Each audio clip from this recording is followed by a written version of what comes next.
শ্রী মাতাজি কি জয়। শ্রী শ্রী মাতাজি কি জয় জয়। গুরুর মধ্যে স্থিতা মাতা, মাতৃ মধ্যে স্থিত গুরু। গুরুর মাতা নমস্তে তু, মাতৃগুরু নমাম্যহম।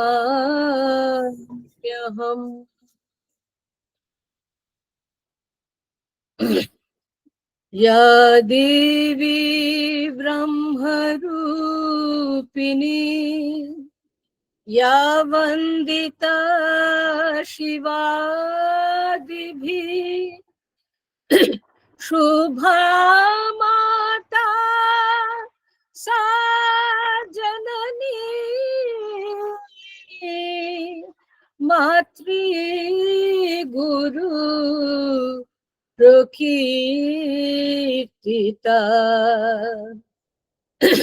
भक्ति भावेन नित्यां तां प्रणमामि, स्तवैस्तुत्या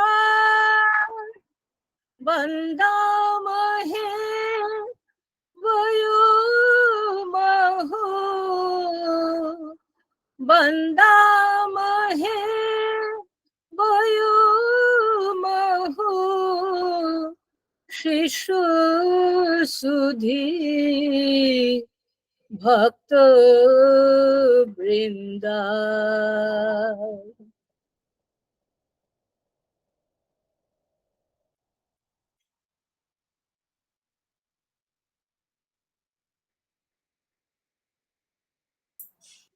শাওলিদি, হ্যালো, শোনা হ্যাঁ পড়ো। যাচ্ছে আমার কথা? হ্যাঁ পড়ো। হ্যাঁ হ্যাঁ হ্যাঁ। জয় মা। একটু দেরি হলো, অনেকদিন পরে আজকে আমি কিছু করছি। আমি কিছুদিন ছিলাম না, তোমরা হয়তো সবাই ভাবছিলে। মাঝখানে একটু আশ্রম গেছিলাম, আমার মেয়ের নাম হলো, তাই একটু সেটা নিয়ে একটুখানি চিন্তায় ছিলাম। গতবার হয়নি, শিবানীদির শরীরটা ভালো ছিল না বলে। মামুনির অশেষ কৃপায় এভাবে সব সুষ্ঠুমতো হয়েছে। আজকে আমি ব্রহ্মচারিণী কৃষ্ণা দেবী অর্থাৎ আমাদের ভাইদি বা ভাই পিসির সংগৃহীত এবং পুরাণের পৃষ্ঠা থেকে সংগ্রহণ করা বুদ্ধচরিতের অংশর কিছুটা পড়ব। রামকৃষ্ণের জীবনের আদর্শে ভারতের খুব উন্নতি হইয়াছিল। মানুষ বুঝিয়াছিল যে ভগবান লাভই জীবনের উদ্দেশ্য, তাহাতেই শান্তি, তাহাতেই সুখ। তাই জীবনের সকল কর্মই তাহারা ভগবান লাভের জন্য করিত। এইরূপে দেশ হইতে পাপ চলিয়া গেল, পূর্ণ শান্তি প্রতিষ্ঠিত হইল। শান্তি পাইয়া মানুষ ক্রমে আরাম প্রিয় হইতে লাগিল। ভগবান ও ধর্ম কেবল কথার কথা, মানস ভ্রম সংসারের সুখী জীবনের সার। এই ভাবই প্রবল হইতে লাগিল। ধর্ম কর্ম গৌরবের বস্তু হইল, তাহার উদ্দেশ্য যে শান্তি তাহা লোকে ভুলিল। নিজ নিজ বর্ণের গৌরব বাড়াইবার জন্য মাইকটা কাছে আনো মুখের কাছে আগের। নিজ নিজ বর্ণের গৌরব বাড়াইবার জন্যই লোকে ধর্ম আচরণ করিতে লাগিল।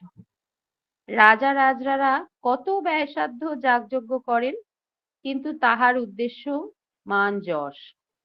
যোগীগণ ব্রাহ্মণগণ কত কষ্টসাধ্য তপস্যা করিয়া শরীরপাত করেন, কিন্তু সম্মান পূজা লাভ শিষ্য করাই উহার একমাত্র উদ্দেশ্য।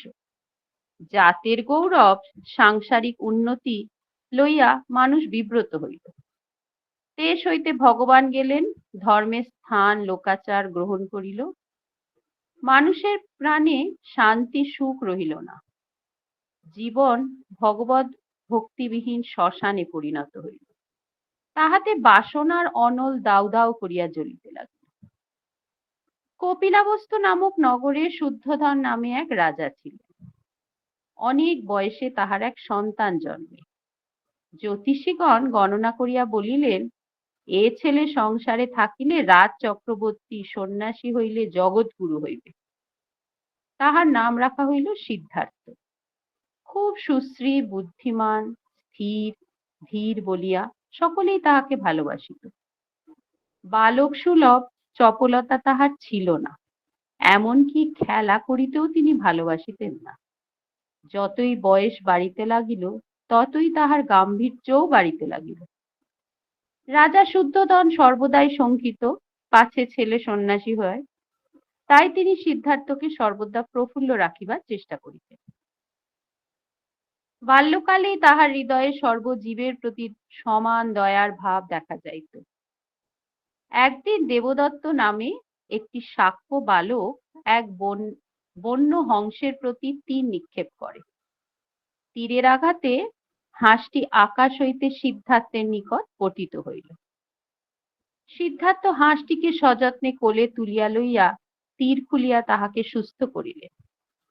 দেবদত্ত তাহার শিকারটি লইয়া যাইবার জন্য ছুটিয়া আসিল, কিন্তু সিদ্ধার্থ কিছুতেই হাঁস দিতে সম্মত হইলেন না।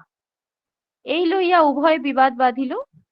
তাহারা মীমাংসের জন্য বৃদ্ধদের নিকট গেলে বৃদ্ধগণ বলিলেন, যে কোনো প্রাণীর প্রাণ যে রক্ষা করে, প্রাণীটি তারই হয়। কপিলাবস্তু নগরে এক কৃষি উৎসব ছিল। এই উপলক্ষে রাজা, মন্ত্রী প্রভৃতি সকলেই লাঙল দিয়া ভূমি কর্ষণ করিতেন। তাহাতে মাটিতে ভিতর হইতে কৃমিকীট সকল বাহির হইয়া পড়িত। লোকের পদতলে পড়িয়া কতক মরিত, বাকি সব পক্ষীরা ধরিয়া খাইত। সিদ্ধার্থ জীবের এই দারুণ কষ্ট সহ্য করিতে পারিত না। তাই এই প্রথা তুলিয়া দেবার জন্য তিনি পিতাকে অনুনয় বিনয় করিলেন। গোপা নাম্নী এক রূপ গুণবতী রমণীকে সিদ্ধার্থ বিবাহ করেন। বৈরাগ্য চিন্তায় পূর্ণ তাহার মন আমোদে মগ্ন রাখিবার জন্য রাজা এক প্রমোদ উদ্যান নির্মাণ করেন। তথায় প্রত্যহ নৃত্য গীত হইত। সিদ্ধার্থ তাহাতে যোগ দিতেন বটে, কিন্তু অন্য লোকের ন্যায় আমোদ অনুভব করিতেন না। মানুষের দুঃখের অন্ত নাই, এক দুঃখ দূর করিলে আরেক দুঃখ আসিয়া উপস্থিত হয়। জীবনের দুঃখ দেখিলেই সিদ্ধার্থের মন গলিয়া যায়। ইচ্ছা হয় প্রাণ দিয়াও যদি সেই দুঃখ মোচন করিতে পারিতেন। একদিন নগর ভ্রমণ করিতে গিয়া তিনি দেখিতে পাইলেন, এক ব্যক্তি রোগের যন্ত্রণায় বড় কষ্ট পাইতেছেন। অমনি তাহার চিন্তাশীল মনে নানান আন্দোলন উপস্থিত হইল। আর ভ্রমণ করা হইল না। আর একদিন এক বৃদ্ধের দুরবস্থা তাহার দৃষ্টি আকর্ষণ করিল। মানব দেহের এই নিশ্চিত পরিণামের বিষয় ভাবিয়া তিনি অধীর হইলেন। অন্য একদিনের একটি দৃশ্য তাহাকে আরো চঞ্চল করিয়া তুলিল। তিনি দেখিলেন, এক মৃত ব্যক্তিকে দাহ করিবার জন্য শ্মশানে আনা হইয়াছে। তাহার স্ত্রী পুত্র ব্যাকুল হইয়া কাঁদিতেছে। এই দৃশ্য সিদ্ধার্থের মনে মহাবৈরাগ্যের সঞ্চার করিল। হায়, এমন অনিত্য দুঃখময় জীবন লইয়া আমরা ভুলিয়া আছি। এই ব্যাধি জরা মরণ হইতে উদ্ধারের কি কোনো উপায় নাই? যদি না থাকে তবে এই জীবনের মূল্য কি? ভাবিয়া ভাবিয়া সিদ্ধার্থ এই চিন্তার কোনো কুল কিনারা করিতে পারিলেন না। একদিন এক শান্ত মূর্তি সন্ন্যাসীর নির্বিকার ভাব দেখিয়া তাহার মনে এক নূতন চিন্তার উদয় হইল। তিনি ভাবিলেন, এইরূপে আমিও সন্ন্যাসী হইয়া তপস্যা করিয়া দেখিব। জরা ব্যাধি মরণের হাত হইতে নিষ্কৃতি লাভের কোনো উপায় আছে কিনা। তিনি পিতার নিকট নিজ অভিপ্রায় ব্যক্ত করিলেন। রাজা এই কথা শুনিয়া বড়ই বিচলিত হইলেন। কোন যুক্তিতেই তিনি পুত্রের সন্ন্যাস অনুমোদন করিলেন না, বরং যাহাতে অজ্ঞাতসারে সিদ্ধার্থ পলায়ন না করেন সেই জন্য কড়া পাহারা নিযুক্ত করিলেন। এই সময় গোপা একটি পুত্র সন্তানের প্রসব করেন। সিদ্ধার্থ দেখিলেন, ক্রমেই তিনি সংসারে জড়াইয়া পড়িতেছেন। এতএব আর কালে বিলম্ব করা উচিত নহে। এই ভাবিয়া একদিন গভীর রাত্রে তিনি রাজ্য ছাড়িয়া চলিয়া গেলেন। সিদ্ধার্থ ত্যাগীর বেশে তপস্বীদের নিকট গিয়া যোগ শিক্ষা করিতে লাগিলেন। তখন লোকে নানা রূপ কঠোর তপস্যা করিত এবং কোনরূপ সামান্য অনুভূতি হইলেই সিদ্ধি হইয়াছে ভাবিয়া লোকের নিকট তাহা প্রচার করিত। সিদ্ধার্থ এই শ্রেণীর অনেক যোগীর শিষ্যত্ব করিয়া তাহাদের ধর্মমতে সিদ্ধি লাভ করিলেন। কিন্তু তিনি দেখিলেন এইসব অনুভূতি মানুষের জরা মরণের হাত হইতে রক্ষা করিতে পারে না। তাহার মনের অশান্তি আরো বাড়িয়া গেল। নানা স্থানে ঘুরিতে ঘুরিতে ক্লান্ত ও নিরাশ হইয়া সিদ্ধার্থ স্থির করিলেন নিজে ধ্যান তপস্যা করিয়া জরা মরণ নিবারণের উপায় জানিবার চেষ্টা করিবেন। তাই তিনি গয়ার নিকট নৈরজনা নদী তীরে উরুবিল্ল গ্রামে একটি মনোহর স্থানে যোগাসন করিয়া ধ্যানে নিমগ্ন হইলেন। 5 জন সাধক তাহার তপস্যা ও তেজস্বিতায় মুগ্ধ হইয়া শিষ্যত্ব গ্রহণ করিয়াছিলেন। এখন তাহারা সিদ্ধার্থের সেবা করিতে লাগিলেন। সিদ্ধার্থ আহার নিদ্রা ত্যাগ করিয়া দিবানিশি একাসনে ধ্যান করিতে লাগিলেন। উপবাসে তাহার শরীর এমন দুর্বল হইয়া পড়িল যে একদিন তিনি স্নান করিয়া নদী হইতে তীরে উঠিবার সময় মূর্ছিত হইয়া পড়িলেন। শিষ্যগণ ভাবিলেন তাহার মৃত্যু হইয়াছে। মূর্ছা ভঙ্গ হইলে তিনি ভাবিলেন এইরূপ কঠোরভাবে থাকিয়া শরীর নষ্ট করিয়া সিদ্ধি লাভ অসম্ভব। তাই তিনি আবার পানাহার করিতে লাগিলেন। তখনকার লোকের ধারণা ছিল পানাহারের কঠোরতাই সাধনা। সিদ্ধার্থ সেই কঠোরতা ত্যাগ করিলেন দেখিয়া শিষ্যগণ ভাবিলেন ইহার পতন হইয়াছে। তাই তাহারা তাহাকে ছাড়িয়া চলিয়া গেলেন। সিদ্ধার্থের দেহ সুস্থ ও সবল হইল। ধ্যান করিতে করিতে তাহার মন নির্বাণ সাগরে মিলিয়া গেল। তিনি বুদ্ধত্ব লাভ করিলেন। আনন্দ ও শান্তিতে তাহার হৃদয় ভরিয়া উঠিল। সিদ্ধার্থ আশৈশব জীবের দুঃখে কাতর ছিলেন। বুদ্ধত্ব লাভ করিয়া দুঃখ মোচনের উপায় জানিতে পারিলেন, কিন্তু মুক্তির কথা নির্বাণের কথা কাহাকেও বলিবেন। সাধারণ লোকে তো এইসব কথা বুঝিতে পারিবে না। সেই 5 জন শিষ্যের কথা তাহার মনে পড়িল। খুঁজিতে খুঁজিতে কাশীর নিকট সারনাথে গিয়া তিনি তাহাদিগকে পাইলেন। তাহার উপদেশে নির্বাণ লাভ করিয়া শিষ্যগণ কৃতার্থ হইল। ফুল ফুটিলে ভ্রমরের অভাব হয় না। শত শত লোক ধর্ম শিক্ষার জন্য ছুটিয়া আসিতে লাগিল। অনেকে সর্বস্ব ত্যাগ করিয়া সন্ন্যাসী হইতে লাগিল। শুদ্ধোধন পুত্রের গৌরব কথা শুনিয়া আনন্দিত হইলেন। কিন্তু বুদ্ধদেবকে কপিলাবস্তুতে আনিবার জন্য লোক প্রেরণ করিলেন। বুদ্ধদেব আসিলে নগরের লোক তাহাকে দেখিবার জন্য ছুটিয়া আসিল। শুদ্ধোধন গোপা প্রভৃতি সকলে নির্বাণ ধর্মের উপদেশ লাভ করিয়া দুঃখ সুখের হাত হইতে মুক্তি লাভ করিলেন। শাক্য বংশের অনেক বালক ও যুবক সন্ন্যাস গ্রহণ করিয়া বুদ্ধদেবের অনুগমন করিল। এমনকি বুদ্ধদেবের শিশুপুত্র ব্রাহ্মণও সন্ন্যাসী হইল। বুদ্ধদেবের উত্তর ভারতের সর্বত্র নির্বাণ ধর্মের উপদেশ দিয়া বেড়াইতে লাগিলেন। কঠোর তপস্যা করিয়াও যে সাধকগণ অভীষ্ট লাভ করিতে পারিতেছিলেন না, বুদ্ধদেবের কৃপায় তাহারা সিদ্ধি লাভ করিলেন। সংসারের জ্বালায় জ্বলিয়া কত শত লোক মরিতেছিলেন। বুদ্ধদেবের উপদেশে তাহাদের শান্তি হইল। পতিত ঘৃণিত বলিয়া যাহারা সমাজে হেয় ছিল, বুদ্ধদেব তাহাদিগকে শিষ্য করিয়া উদ্ধার করিলেন। ভারতে আবার ধর্মভাব জাগিয়া উঠিল। মানুষের মন শান্তি লাভ করিল। 80 বৎসর বয়সে বুদ্ধদেব মহানির্বাণ লাভ করেন। জয় মা।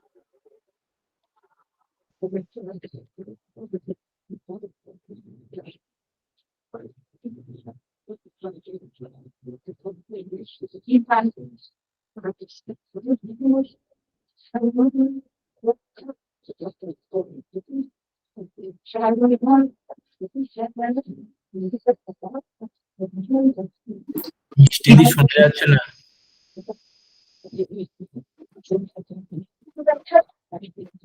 না, ভালো করে শুনতে পাচ্ছি না রে। এবার এবার হ্যাঁ,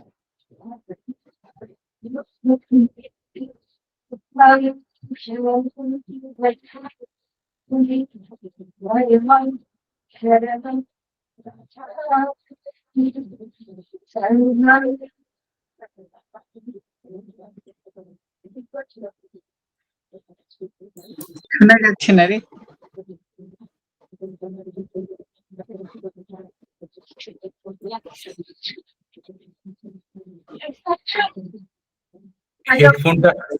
হেডফোনটা ল্যাপটপ থেকে খুলে দাও, তারপর করো দেখি।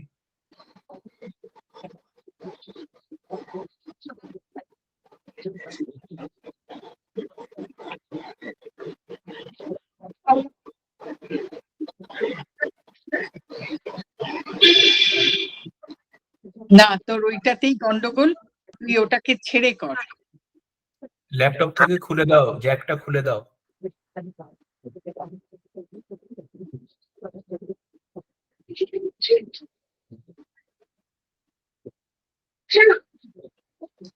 এবার কর। নেটওয়ার্ক প্রবলেম আছে।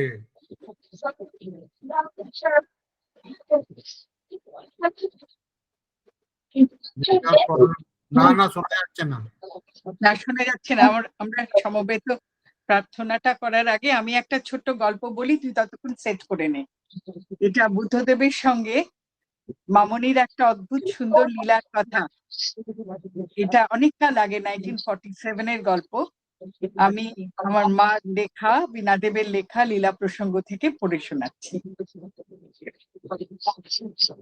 অজন্তা ঘুরিয়া ঘুরিয়া দেখিতে দেখিতে মন শ্রদ্ধায় ও বিস্ময়ে ভরিয়া গেল।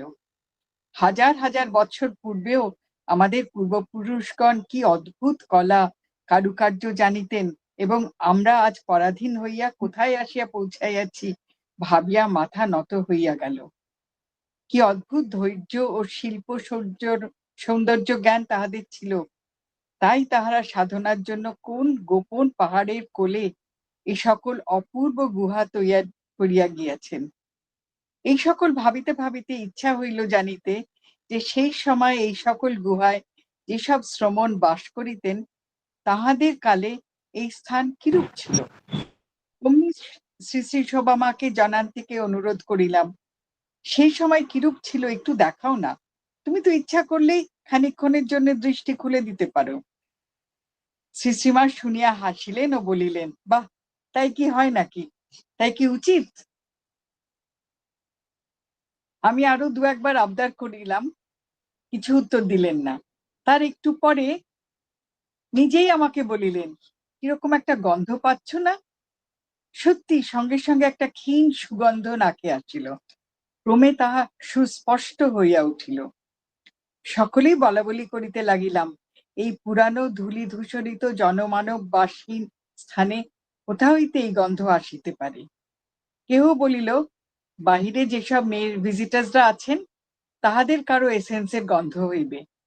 কিন্তু ডক্টর দেব বাহিরে আসিয়া দেখিলেন, কোনো গন্ধ পাইলেন না। ভিতরে বিশেষত বুদ্ধমূর্তির যত নিকটে যাওয়া যায় তত তীব্র গন্ধ পাইতে লাগিলাম। ওই সুগন্ধের সহিত ধূপ ধুনার গন্ধ মিশ্রিত ছিল। একটু পরে গন্ধ মিলাইয়া গেল। তখন আমরা আবার মামনিকে চাপিয়া ধরিলাম, বলিলাম, এটা কি হলো? তিনি বলিলেন, তোমরা দেখতে চেয়েছিলে তা তো আর সম্ভব না, তাই এমন একটা জিনিস দিলাম যাতে তোমাদের সেই সময় এই স্থান কিরকম ছিল তার একটা ধারণা হবে। তখন এই রকম গন্ধে মন্দির ভরা থাকতো। আমরা জিজ্ঞেস করলাম, কিসের গন্ধ? তখন তিনি বলিলেন, ধূপ ধুনার গন্ধ তো বটেই, যে ফুলটার গন্ধ সেই হলো আসল স্বর্গের পারিজাত। আরো বলিলেন, সেই সময় হাজার হাজার ঘিয়ের প্রদীপ জ্বলিত। পরদিন ইলোরা দেখিতে গিয়াছিলাম। ইলোরা দেখিয়াও আমরা বিস্ময়ে অভিভূত হইয়াছি। রামকৃষ্ণদা প্রশ্ন করিয়াছিলেন, আচ্ছা মা, এসব কি করে হলো? এই সুদূর মরুভূমিতে এমন সুন্দর জলের পর্যন্ত ব্যবস্থা, আর এই অসাধারণ প্ল্যান, এসব কি করে কে করলো?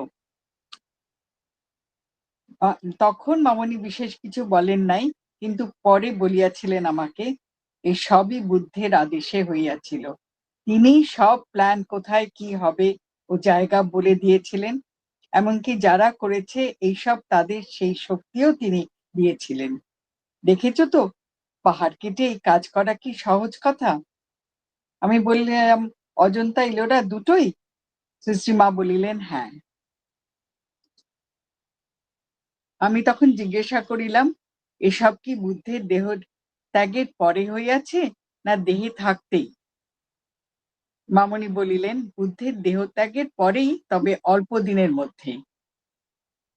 ডক্টর দেব জিজ্ঞাসা করিলেন, মাঝে মাঝে যে ইনকমপ্লিট হয়ে আছে, তখন বোধহয় শিল্পীর মনে একটু অহংকার এসে গেছিল, তাই আর হয়নি, তাই না? শ্রীশ্রীমা উত্তর দিলেন না, হাসিতে লাগিলেন। শ্রী মাতাজি কি জয়।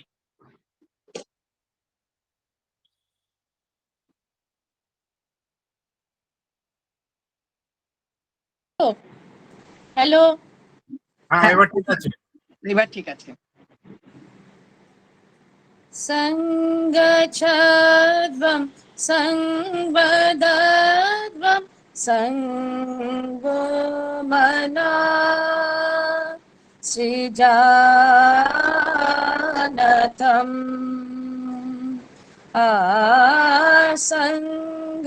আসঙ্গচ্ছদ্বম সংবদদ্বম সঙ্গো মনা সৃজানতম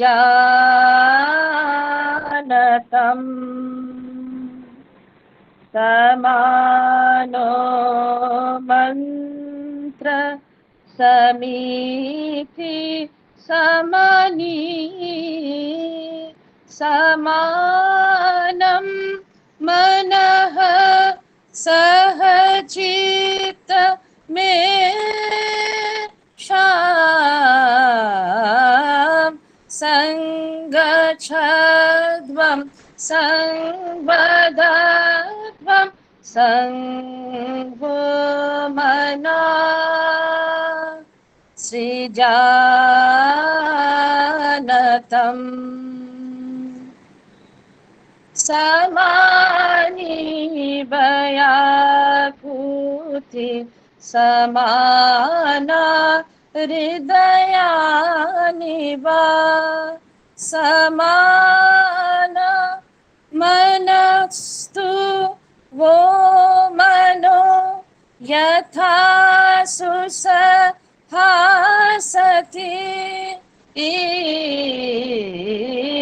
सङ्गच्छद्वं संवदद्वं सङ्गो मना সৃজানতম। এই যে শ্লোকটা, এই শ্লোকটার অর্থ হচ্ছে আমরা একসাথে চলবো। সংঘটা প্রথম কিন্তু বৌদ্ধ মঠে সংঘ যেটা বৌদ্ধ মঠ তৈরি হয়েছিল, কিন্তু এটা ঋগ্বেদের শ্লোক। একসাথে চলবো, একই মনস্কামনা করব এবং একসাথে আমরা একটা জিনিস তৈরি করব। আমাদের আশ্রমেও তাই। আপনি সবসময় বলেন তোমরা একই আশ্রমের মধ্যে সবাই মিলেমিশে থাকবে এবং সবাই মিলে জোটবদ্ধ হয়ে তোমাদের তার দিকে আস্তে আস্তে তোমরা এগিয়ে যাবে। একসাথে থাকা, একই মনস্কামনা করা, মিলে একই তাদের মনস্কামনা, যেমন আমরা সবাই একই আমাদের উদ্দেশ্য, যে তার উদ্দেশ্যে আমরা যাই, তার অভিসারে আমরা যাই। সেই জন্যই তো এই এই উপনিষদের শ্লোকটার অর্থটাই হচ্ছে তাই। তাই আমি গানটা আজকে গাই। জয়।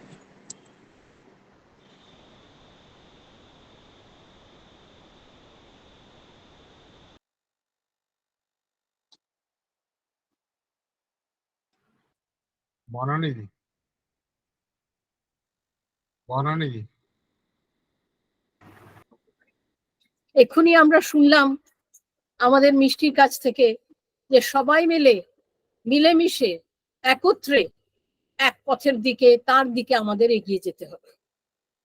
ঠিক সেভাবেই আসুন সকলে মিলে আমরা আমাদের শ্রী শ্রী গুরুর চরণে, আমাদের মায়ের চরণে এবং শ্রী গুরু পরম্পরার সমীপে আমাদের কাতর প্রার্থনা জানাই। তোমরা এসো, অবতীর্ণ হও, আমাদের পরিত্রাণ করো এই ভয়ঙ্কর অন্ধকার থেকে। আমাদের সকল অন্যায় অপরাধ ক্ষমা করে তোমাদের কৃপার উপযুক্ত করে তোলো। জয় গুরু, জয় গুরু।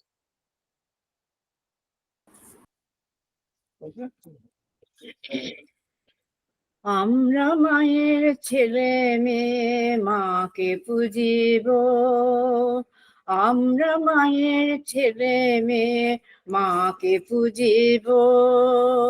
রাঙা পায়ে রাঙা জবা দিয়ে সাজাবো, আমরা রাঙা পায়ে রাঙা জবা দিয়ে সাজাবো। আমরা মায়ের ছেলে মেয়ে মাকে পুজিব, আমরা মায়ের মা, আমাদের ভয় ভাবনা নাই কোমদের। আমরা মায়ের মা, আমাদের ভয় ভাবনা নাই কোমদের। মায়ের কাজে মায়ের ধ্যানে পরাণ সপিব, আমরা মায়ের কাজে মায়ের ধ্যানে পরাণ সপিব। আমরা মায়ের ছেলে মেয়ে মাকে পুজিব, রাঙা পায়ে রাঙা জবা দিয়ে সাজাবো, আমরা রাঙা পায়ে রাঙা জবা দিয়ে সাজাবো। আমরা মায়ের ছেলে মেয়ে মাকে পুজিব, আমরা মায়ের মা, আমাদের ভয় ভাবনা নাই কোমদের। আমরা মায়ের মা, আমাদের ভয় ভাবনা নাই কোমদের। মায়ের কাজে মায়ের ধ্যানে পরাণ সপিব, আমরা মায়ের কাজে মায়ের ধ্যানে পরাণ সপিব। আমরা মায়ের ছেলে মেয়ে মাকে পুজিব, আমরা মায়ের ছেলে মেয়ে মাকে পুজিব।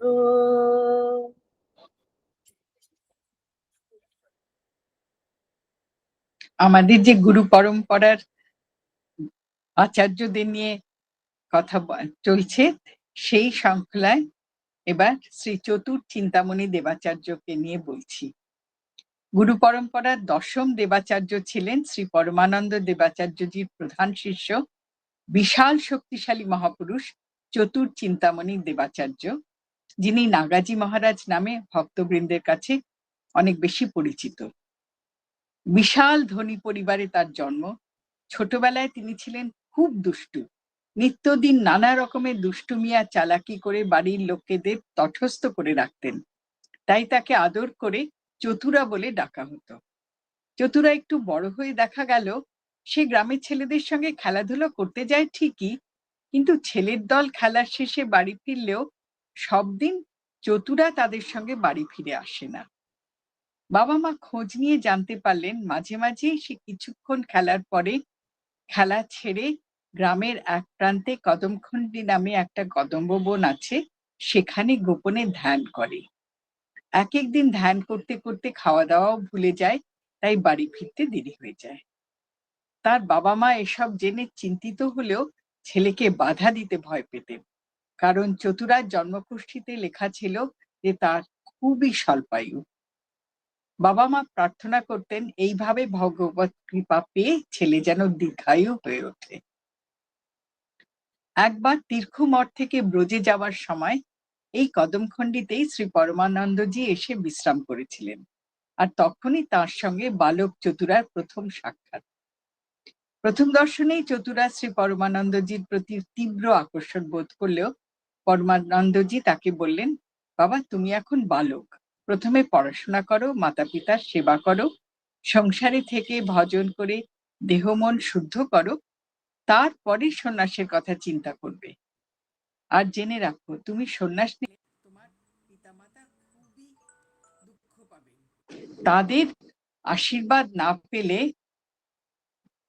তাদের সানন্দ অনুমতি না নিয়ে তুমি কিন্তু সন্ন্যাস জীবনে সার্থক হবে না। শুনে চতুরা উত্তর দিয়েছিল, আমি যদি তাদের অনুমতি নিয়ে আপনার কাছে যাই, আপনি কি আমাকে গ্রহণ করবেন? শ্রী পরমানন্দজি বলেছিলেন, মঠে তোমার জন্য স্থান নির্দিষ্ট করা আছে। আগেই বলেছি চতুরা খুব চতুর স্বভাবের ছেলে ছিল, দুষ্টু ছিল। সে অনেক ভেবে সন্ন্যাস নেবার একটা উপায় বের করলো। চতুরা দেখতো তাদের বাড়িতে তার দীর্ঘায়ু কামনা করে মাঝে মাঝেই যাগযজ্ঞ ইত্যাদি অনুষ্ঠান করা হয়। পরিবারের প্রবীণ কয়েকজনের সঙ্গে একান্তে কথা বলে চতুরা জানতে পেরে গেল যে তার জন্মকোষ্ঠীতে স্বল্পায়ু যোগ আছে। কোষ্ঠী অনুযায়ী সেই বছরেই তার মৃত্যুর সম্ভাবনা। সেই জন্যই তার বাবা এত সব যাগযজ্ঞ অনুষ্ঠান করে। চতুরা ভাবলো, আমার ইষ্ট স্বয়ং তার চতুরালির জন্য বিখ্যাত, তাকে পাবার জন্য আমিও যদি একটু চতুরালি করি তাহলে নিশ্চয়ই অন্যায় হবে না। তিনি একদিন তার মাকে বললেন যে কদমখণ্ডিতে ধ্যান করতে করতে তার মনে হয়েছে যে ভগবান সর্বশক্তিমান, আমাদের প্রত্যেকের জন্মকর্মের নিয়ন্তা, তার প্রতি অচলা ভক্তি থাকলে তিনি সেই ভক্তের জন্য অসম্ভবকেও সম্ভব করে দিতে পারেন। মৃত্যু থেকেও রক্ষা একমাত্র তিনিই করতে পারেন। চতুরা যদি পরমানন্দজির আশ্রয় থেকে সাধন ভজনে মন নিবিষ্ট করে, এই বছরটা সেইভাবে কাটিয়ে দেয়, তাহলে তার স্বল্পায়ু যোগ হয়তো খণ্ডন হতে পারে। তাই বাবা মা যদি সত্যিই চতুরার জীবন চান, তাহলে এত সব যাগযজ্ঞ না করে কিছুদিনের জন্য অন্তত চতুরাকে সেই মহাপুরুষের কাছে পাঠিয়ে দেবার ব্যবস্থা করুন। চতুরার কথার মধ্যে এমন একটা আকুলতা আর একই সঙ্গে একটা অদ্ভুত আত্মশক্তি প্রকাশ পেয়েছিল যে অনেক ভেবেচিন্তে বাবা মা দুজনেই ছেলের ইচ্ছা মেনে তাদের একমাত্র পুত্রকে বৃন্দাবনে পরমানন্দজির কাছে নিয়ে গেলেন। পরমানন্দজি তখন ব্রজ পরিক্রমায় যাবার প্রস্তুতি নিয়ে ব্যস্ত, কিন্তু কিশোর চতুরাকে তিনি দেখেই সাদরে গ্রহণ করলেন। কিন্তু তার বাবা মাকে বললেন, মঠে থাকার অনুমতি একমাত্র সন্ন্যাস গ্রহণ করে তবেই সম্ভব। তাই চতুরাকে তিনি গ্রহণ করবেন দীক্ষা ও সন্ন্যাস দিয়ে। বাবা মা পুত্রের দীর্ঘায়ুর প্রার্থনা করে তাকে পরমানন্দজির হাতে তুলে দিলেন। তিনি পরমানন্দজির সঙ্গে ব্রজ পরিক্রমা সম্পন্ন করে গুরুস্থানে ফিরে নৈষ্ঠিক ব্রহ্মচর্য পালন ও শাস্ত্র অধ্যয়ন আর সেই সঙ্গে ভগবত সেবা করে সানন্দে গুরুগৃহে দিন কাটাচ্ছেন। তার নতুন নাম হয়েছে চতুর চিন্তামণি। কয়েক বছর পরে পরমানন্দজি তাকে নিয়ে পরিব্রাজনে বেরিয়ে তীর্থগ্রামে পৌঁছেছেন। তীর্থগ্রামের কথা আগে বলেছি। তীর্থগ্রামে নিম্বার্ক ধারা ৩৬তম আচার্য শভুরাম দেবজি নাথ যোগীদের এক মুখিয়াকে কেমন গাধা বানিয়ে জব্দ করেছিলেন, সেই গল্প সকলে শুনেছ। তীর্থগ্রামে একটা মঠও তারপরে প্রতিষ্ঠা হয়েছিল নিম্বার্ক সম্প্রদায়। পরমানন্দ দেবাচার্যজি চতুরাকে নিয়ে সেই মঠে থাকতে আদেশ করলেন আর বলে দিলেন মঠাধীশের কাছে শাস্ত্র অধ্যয়নের সঙ্গে সঙ্গে মঠের বিশাল গোশালার দায়িত্ব নিতে হবে। চতুরা ওখানে থাকেন, গোসেবা করেন, গরুদের জন্য জঙ্গলে গিয়ে ঘাস সংগ্রহ করে আনেন, সেই সঙ্গে শাস্ত্র অধ্যয়নও করছেন। একদিন গ্রামের কয়েকজন দেখলো মঠের তরুণ সন্ন্যাসী চতুরা বিশাল ঘাসের বোঝা মাথায় নিয়ে ফিরছেন, কিন্তু ঘাসের বোঝা ওর মাথায় নেই, একটু উঁচুতে তার সঙ্গে সঙ্গে চলছে। পরের দিন আরো কয়েকজন গ্রামবাসী একই ঘটনা দেখতে পেল। গ্রামবাসীরা চতুরার ঘাস আনার অদ্ভুত ঘটনা তাকে জিজ্ঞাসা করলে সে বললে, আমি তো মনে মনে আমার মন্ত্র জপ করতে করতে ঘাস কাটি, তারপর বোঝা মাথায় তুলে জপ করতে করতে মঠে ফিরি। তবে হ্যাঁ, ঘাসের বোঝা বেশ হালকাই মনে হয়। আমি তো ভাবি ঘাসের তেমন ওজন নেই, ঠাকুরজি বুঝি আমার সঙ্গে এইরকম চতুরালি করছেন। ঘটনার কথা ব্রজে পরমানন্দজির কাছে পৌঁছলো। তিনি দীর্ঘ গ্রামে এসে নিজেও দেখলেন ঘাসের বোঝা কেমন এক হাত ওপরে চতুরার সঙ্গে চলে। তিনি অত্যন্ত প্রসন্ন হয়ে চতুরাকে নিজের কাছে বৃন্দাবনে নিয়ে এলেন। আর চতুরার উপর আদেশ হলো প্রতি বছর ব্রজ 84 ক্রোশ পরিক্রমার দায়িত্ব নিতে হবে। চতুরা এরপরে 10 বছর ব্রজ 84 পরিক্রমা করেছিলেন দায়িত্ব নিয়ে অন্যান্য সাধুদের সঙ্গে নিয়ে। কিন্তু পরিক্রমার দিনগুলি তিনি দিনে একবারই ভোগ গ্রহণ করতেন। সূর্যাস্তের ঠিক আগে যে গ্রামে পৌঁছতেন সেখানে ভিক্ষা করে আটা নিয়ে নিজেই রুটি ও বন করলার তরকারি রান্না করে ভোগ দিয়ে প্রসাদ পেতেন। অন্য সাধুদের জন্য ভালো খাওয়া দাওয়ার সব ব্যবস্থা ছিল। কিন্তু পরিক্রমার সময়ও একবার একটা আশ্চর্য ঘটনা ঘটল। ততদিনে চতুরার লম্বা জটা হয়ে গেছে। চলতে চলতে বর্ষানার কাছে কদমখণ্ডির বনে এক কাঁটা গাছে তার জটা জড়িয়ে গেল। চতুরা সেখানেই দাঁড়িয়ে পড়লেন। সেদিন আর ভিক্ষার জন্য তার গ্রামে যাওয়া হলো না। তিনি মনে মনে জপ করতে করতে রাত কাটিয়ে দিলেন। ভোরবেলা অন্যান্য সন্ন্যাসী সাধুরা সব পরিক্রমায় চলে গেছে। গোচারণ করতে বেরিয়ে কয়েকজন গ্রামবাসী তাকে দেখলো যে জটা আটকে ওইখানে দাঁড়িয়ে আছেন। ওই অবস্থায় তাকে দেখে তারা জটা খুলে দিতে এগিয়ে এলে তিনি বাধা দিয়ে বললেন, যিনি আমার জটা আটকে দিয়ে আমাকে এখানে দাঁড় করিয়ে দিয়েছেন তিনিই এসে আমার জটা খুলবেন। অবাক গ্রামবাসীরা বললে, বাবা মহারাজ, এইরকম পিপাসা আর ক্ষুধায় কাতর হয়ে আপনি কতদিন এইখানে দাঁড়িয়ে তার অপেক্ষায় থাকবেন? চতুরা বললেন, যতদিন তিনি চাইবেন। গ্রামবাসীরা দেখতে লাগলো চতুরা একভাবে ওই বনে দাঁড়িয়ে থাকেন, জল পর্যন্ত খান না। 3 দিন পরে ভোরবেলা সকলে অবাক হয়ে দেখলো কিশোর শ্রীকৃষ্ণ শ্রী রাধিকাজি ও তার সখীদের নিয়ে কদমখণ্ডির বন আলোকিত করে এসে দাঁড়ালেন। শ্রীকৃষ্ণ স্বয়ং জটা কাটা বন থেকে ছাড়িয়ে দিলেন। শ্রী রাধিকা তাকে প্রসাদী এক বাটি দুধ নিজ হাতে খাইয়ে দিলেন। চতুর চিন্তামণি মহারাজ সেই ঘটনার কথা লিখেছেন। সেই দিন শ্রীকৃষ্ণ কৃপা করে নিজের ইচ্ছা অনুযায়ী একটি বর প্রার্থনা করতে বলেছিলেন। চতুর চিন্তামণি মহারাজ বর চেয়েছিলেন প্রত্যেক ব্রজবাসী যেন কিছুমাত্র আপত্তি না করে তাদের ঘরের দুধের অর্ধেক ভিক্ষা প্রার্থী বৈষ্ণব সাধুদের দান করে, আর তাদের ঘরের অর্ধেক পুত্রেরও যেন বৈষ্ণব সাধু হতে কোনো দ্বিধা না হয়। ভগবান তাকে এই বর দিয়ে কৃতার্থ করেছেন। চতুর চিন্তামণি মহারাজ ব্রজের ঘরে ঘরে গিয়ে দুধ ভিক্ষা করতেন। আর কিরকম ভাবে সেই ভিক্ষা, তার লীলা, তার অনেক মজার মজার গল্প পাওয়া যায়। এক একদিন গোপীরা দুধের হাড়ি লুকিয়ে তার সঙ্গে খেলার ছলে ঝগড়া করতেন। চতুর চিন্তামণি মহারাজও তাদের ঘরে ঢুকে দুধের হাড়ি খুঁজে বার করতেন। তার এই খেলা ব্রজের এক আনন্দময় ইতিহাস। বৃন্দাবনে বহুদিন পর্যন্ত আধা দুধ আধা পুত দানের পরম্পরা চলে এসেছে। আর সেই ঘটনার স্মারক হিসাবে প্রতি বছর আশ্বিন মাসে কৃষ্ণা চতুর্থীতে বিশাল মহোৎসব করা হয়ে থাকে। চতুর চিন্তামণি মহারাজ খুব লম্বা ও সুপুরুষ ছিলেন। নাগাজি মহারাজ নামে তিনি ভক্ত ও শিষ্যদের কাছে অধিক পরিচিত। তার দৈনন্দিন কাজের মধ্যে ব্রজ পরিক্রমা আর গ্রামবাসীদের সঙ্গে গল্পগুজব করে সকলকে নিয়ে ভজন করা ছিল। যে ব্রজ 84 ক্রোশ পরিক্রমা করতে সাধারণত 1.5 মাসের মতো সময় লাগে, চতুর চিন্তামণি মহারাজ প্রতিদিন সেই পরিক্রমা সম্পন্ন করতেন। তার অগণিত অলৌকিক শক্তির মধ্যে অন্যতম তার ব্রজ পরিক্রমার অভূতপূর্ব শক্তি। তিনি খুব সুমধুর স্বরে ভজন করতেন, আর ভজনের সময় মনে হতো যেন সামনে স্বয়ং ভগবানকে দর্শন করতেন। তিনি দীর্ঘায়ু ছিলেন। তার বহু শিষ্য ভক্ত পরিবার এখনো উত্তর ভারতের নানা স্থানে ছড়িয়ে আছে। রাজস্থানের ভরতপুরে রাজ পরিবার তার শিষ্যত্ব গ্রহণ করে। ভরতপুর কেল্লায় স্থাপিত বিহারীজির মন্দিরে চতুর চিন্তামণি মহারাজের মূর্তিও স্থাপিত আছে। তার ব্যবহার করা শাল ও কাঁথা সেখানে সংরক্ষিত রয়েছে।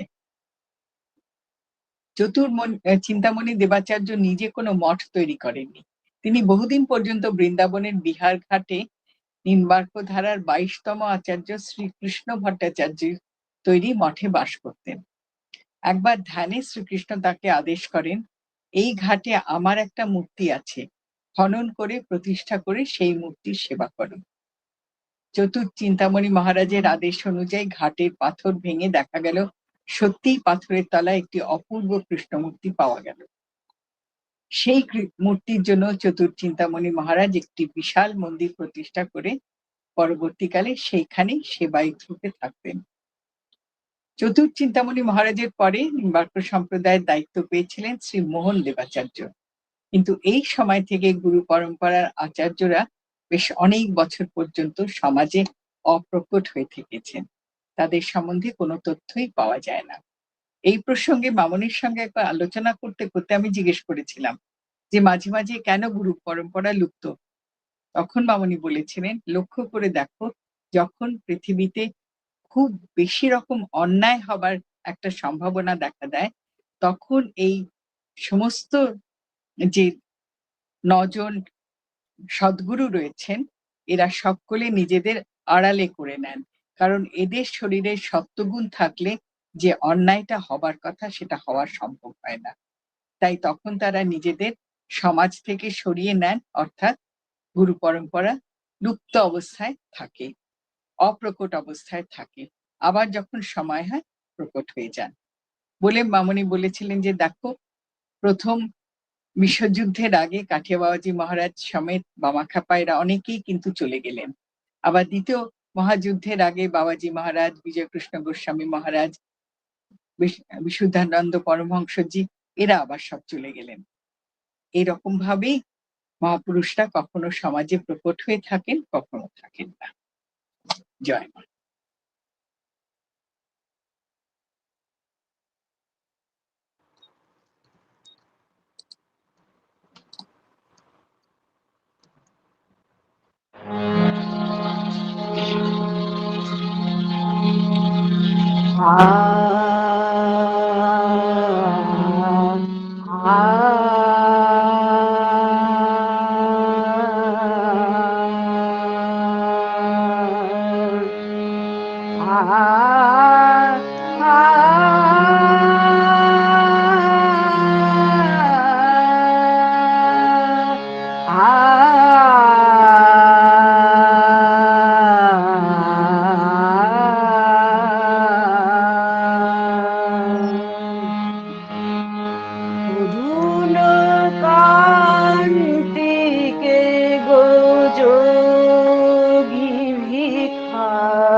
দাঁড়াইলে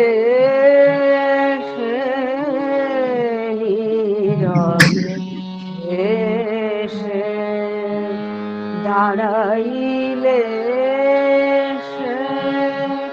প্রখর তেজ তব নেহারিতে নারী অরুণ কান্তিকে গোযোগী ভিখারি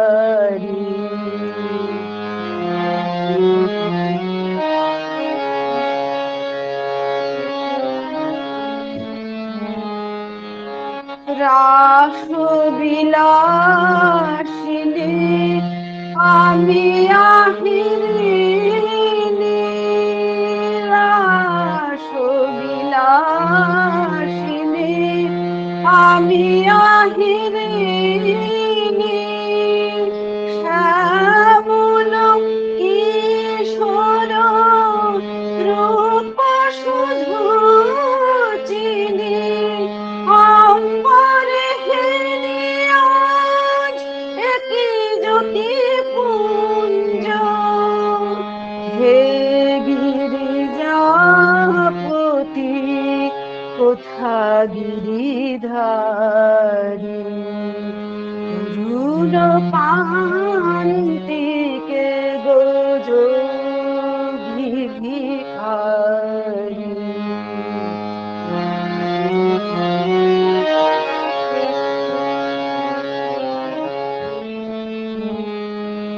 সম্বর সম্বর মহিমা তব, হে ব্রজেশ ভৈরব আমি ব্রজবালা।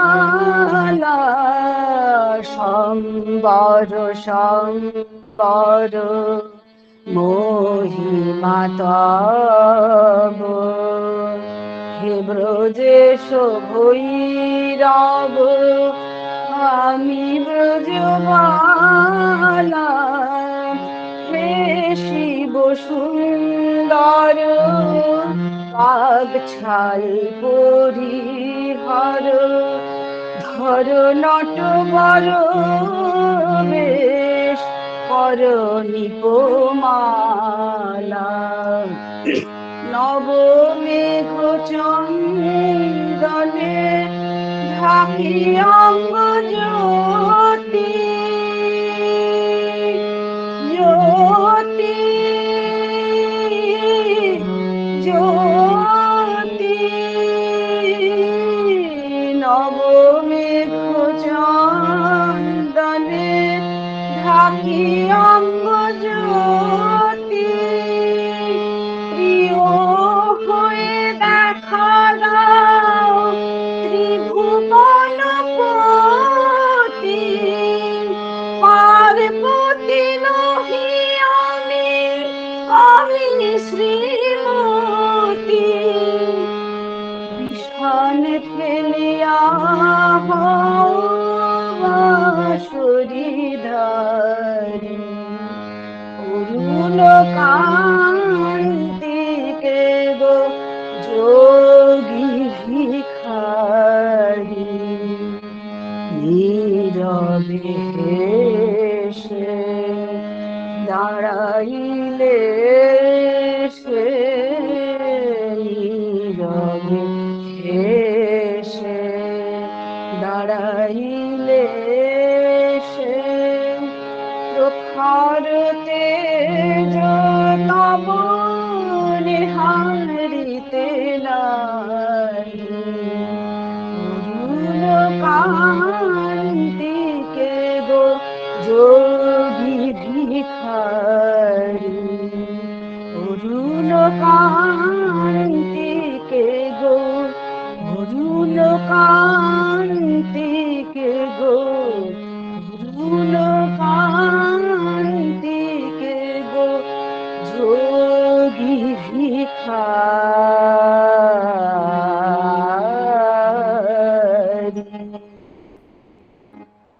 জয়।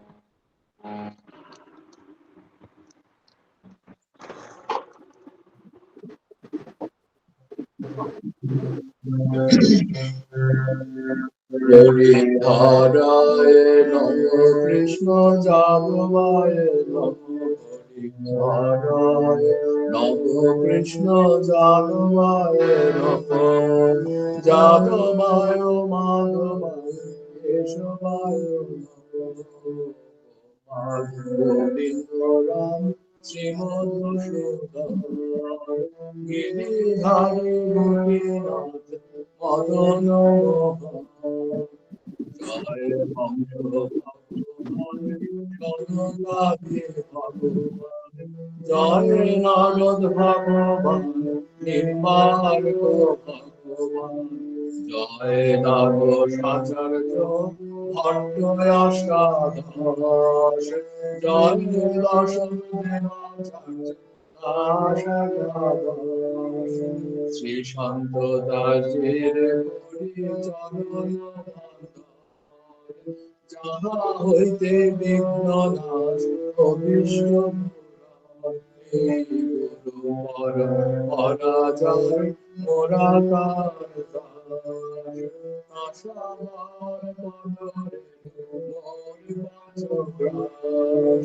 তাদের চরণ সেবী ভক্ত সনে জনমে জনমে হয় নিম্বার্ক সম্প্রদায় যাবে ব্রজে কইলেন বাস রাধা কৃষ্ণ নিত্য লীলা করিলেন প্রকাশ আনন্দে ভজ বৃন্দাবন শ্রী গুরু বৈষ্ণব ভজাইয়া শ্রী গুরু বৈষ্ণব পাদ পদ্ম নাম সংকীর্তন করে শ্রী নাম সংকীর্তন করে শ্রীময়ের নাম সংকীর্তন করে শ্রীময়ের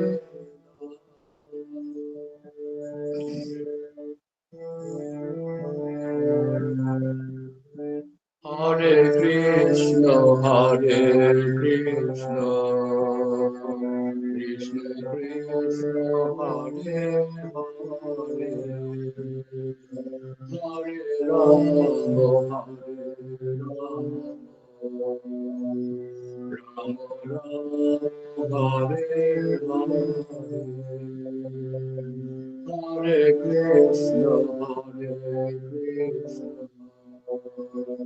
Krishna, Krishna, Hare Hare, Hare Rama, Rama Rama, Hare Hare, Hare Krishna, Krishna Krishna, Hare Hare, Hare Rama, Rama Rama, Hare Hare, Hare Krishna, Krishna Krishna, Hare Hare, Hare Rama, Hare Rama, Rama Rama, Hare Krishna, Krishna Krishna, Hare Hare, Hare Rama, Hare Rama, Rama Hare Hare, Hare Krishna, Krishna Krishna, Hare Hare Rama, Hare Rama,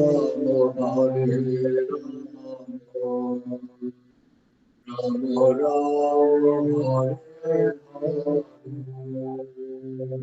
Hare Krishna, Krishna Krishna, Hare Hare, Hare Rama, Hare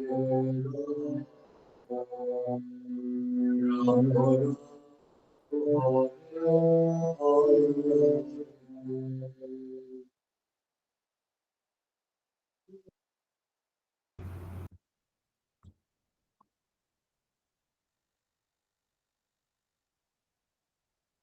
জয় মা, জয় মা, জয় জয় মা, জয় মা, জয় মা, জয় জয় মা, জয় মা, জয় মা, জয় জয় মা, জয় মা, জয় মা, জয় জয় মা, জয় মা, জয় মা, জয় জয় মা, জয় মা, জয় মা, জয় জয় মা, জয় মা, জয় মা, জয় জয় মা, জয় মা, জয় মা, জয় জয় মা, জয় মা, জয় মা, জয় জয় মা, জয় মা, জয় মা, জয় জয় মা, জয় মা, জয় মা,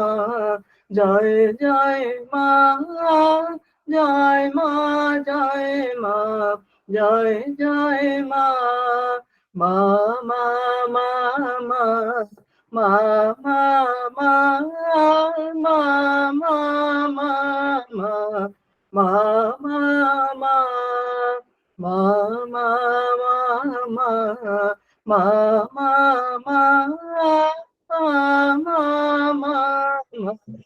মা মা মা জয় মা জয় মা জয় জয় মা জয় মা জয় মা জয় জয় মা জয় মা জয় মা জয় জয় মা জয় মা জয় মা জয় জয় মা জয় মা জয় মা জয় জয় মা জয় মা জয় মা জয় জয় মা জয় মা জয় মা জয় জয় মা জয় মা জয় মা জয় জয় মা।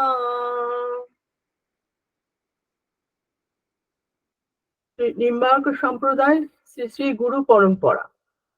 শ্রী হংস ভগবান কি জয়। জয় শ্রী সনকাদি ভগবান কি জয়। জয় শ্রী নারদ ভগবান কি জয়। জয় শ্রী নিম্বার্ক ভগবান কি জয়। জয় শ্রী শ্রী নিবাসাচার্য কি জয়। জয় শ্রী বিশ্বাচার্য কি জয়। জয় শ্রী পুরুষোত্তমাচার্য কি জয়। জয় শ্রী বিলাসাচার্য কি জয়। জয় শ্রী স্বরূপাচার্য কি জয়। জয় শ্রী মাধবাচার্য কি জয়। জয় শ্রী বলভদ্রাচার্য কি জয়। জয় শ্রী পদ্মাচার্য কি জয়। শ্রী শ্যামাচার্য কি জয়। শ্রী গোপালাচার্য কি জয়। শ্রী কৃপাচার্য কি জয়। শ্রী দেবাচার্য কি জয়। শ্রী সুন্দর ভট্টাচার্য কি জয়। শ্রী পদ্মনাভ ভট্টাচার্য কি জয়। শ্রী উপেন্দ্র ভট্টাচার্য কি জয়। শ্রী রামচন্দ্র ভট্টাচার্য কি জয়। শ্রী বামন ভট্টাচার্য কি জয়। শ্রী কৃষ্ণ ভট্টাচার্য কি জয়। শ্রী পদ্মাকর ভট্টাচার্য কি জয়। শ্রী শ্রবণ ভট্টাচার্য কি জয়। শ্রী ভুরি ভট্টাচার্য কি জয়। শ্রী মাধব ভট্টাচার্য কি জয়। শ্রী শ্যাম ভট্টাচার্য কি জয়। শ্রী গোপাল ভট্টাচার্য কি জয়। শ্রী বলভদ্র ভট্টাচার্য কি জয়। শ্রী গোপীনাথ ভট্টাচার্য কি জয়। শ্রী কেশব ভট্টাচার্য কি জয়। শ্রী গাঙ্গল ভট্টাচার্য কি জয়। শ্রী কেশব কাশ্মীরি ভট্টাচার্য কি জয়। শ্রী শ্রী ভট্টাচার্য কি জয়। শ্রী হরিব্যাস দেবাচার্য কি জয়। শ্রী শবরাম দেবাচার্য কি জয়। শ্রী কানহার দেবাচার্য কি জয়। শ্রী পরমানন্দ দেবাচার্য কি জয়। শ্রী চতুর চিন্তামণি দেবাচার্য কি জয়। শ্রী মোহন দেবাচার্য কি জয়। শ্রী জগন্নাথ দেবাচার্য কি জয়। শ্রী মাখন দেবাচার্য কি জয়। শ্রী হরি দেবাচার্য কি জয়। শ্রী মথুরা দেবাচার্য কি জয়। শ্রী স্বামী শ্যামলদাস জি কি জয়। শ্রী স্বামী হংসদাস জি কি জয়। শ্রী স্বামী হীরাদাস জি কি জয়। শ্রী স্বামী মোহনদাস জি কি জয়। শ্রী স্বামী নैनादास जी की जय। श्री स्वामी इंद्रदास जी की जय। श्री स्वामी बजरंग दास जी की जय। श्री स्वामी गोपाल दास जी की जय। श्री स्वामी देवदास जी की जय। श्री 108 स्वामी रामदास काठिया बाबा जी महाराज जी की जय। श्री 108 स्वामी शांतदास बाबाजी महाराज जी की जय। अनंत श्री शोभा माता जी की जय। श्री श्री माता जी की जय। श्री श्री माता जी की जय। श्री श्री माता जी की जय। श्री माता जी की जय। जय मां।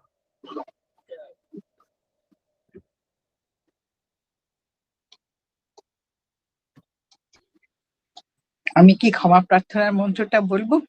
তার আগে বলে দিই, আজকে এই গানগুলো কিন্তু খুব সুন্দর হয়েছে। আর মিষ্টি গানের সঙ্গে যে মানেটা বলে দিয়েছিস, খুব ভাল লেগেছে। ত্বমেব মাতা চ পিতা ত্বমেব, ত্বমেব বন্ধুশ্চ সখা ত্বমেব, ত্বমেব বিদ্যা দ্রবিণম ত্বমেব, ত্বমেব সর্বম মম দেব দেব। আবাহনম ন জানামি, ন জানামি বিসর্জনম, পূজাঞ্চৈব ন জানামি ত্বম গতি পরমেশ্বর। ওম মন্ত্রহীনম ক্রিয়াহীনম ভক্তিহীনম যদর্চিতম তৎসর্বং ক্ষম্যতাং দেব, দীনং মাম আত্মসাৎ কুরু। यदक्षरं परिभ्रष्टं मात्राहीनं च यत् भवेत् तत्सर्वं क्षम्यतां देव, प्रसीद परमेश्वर। ॐ अपराध सहस्राणि क्रियन्ते अहर्निशं मया, तानि सर्वाणि मे देव क्षमस्व गुरुदेव। दुर्लभ विषय त्याग, दुर्लभ तत्त्वचिन्तनं, दुर्लभा सहजावस्था सद्गुरु करुणा बिना।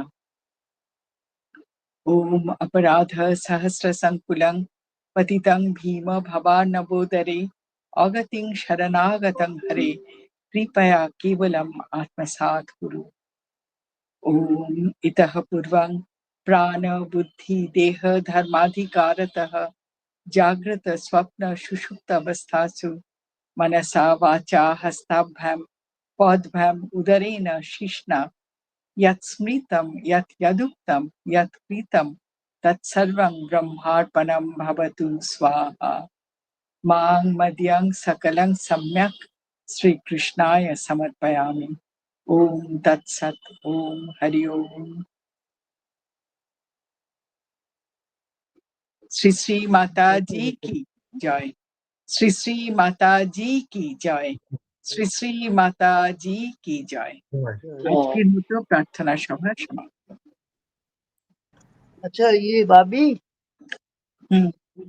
হ্যাঁ গো, বলো।